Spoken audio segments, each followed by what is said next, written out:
പാകിസ്ഥാനിൽ നിന്ന് വരുന്ന വാർത്തകൾ അത്ര ആശ്വാസകരമല്ല. പാകിസ്ഥാനെ സംബന്ധിച്ച്, പ്രത്യേകിച്ച് അവിടുത്തെ ഭരണകൂടത്തെ സംബന്ധിച്ച് ഏറ്റവും ഒടുവിൽ അവിടെ നിന്ന് വരുന്ന ഏറ്റവും പ്രധാനപ്പെട്ട വാർത്ത അവിടുത്തെ കരസേനാ മേധാവിയായ അസീം മുനീറിനെതിരെ പ്രതിഷേധമുയരുന്നു.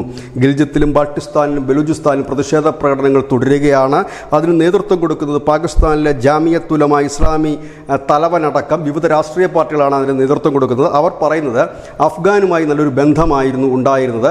അത് തകർത്തതിലൊരു പ്രധാന പങ്ക് ഈ കരസേനാ മേധാവിക്കുണ്ട്.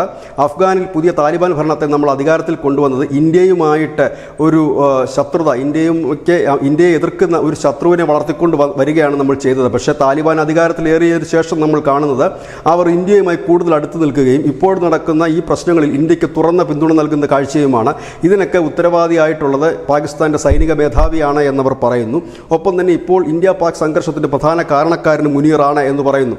അതായത് ഇമ്രാൻഖാൻ്റെ പാർട്ടി അടക്കം എല്ലാ രാഷ്ട്രീയ പാർട്ടികളും മുനീറിനെതിരെ തിരിയുന്ന ഒരു സാഹചര്യം.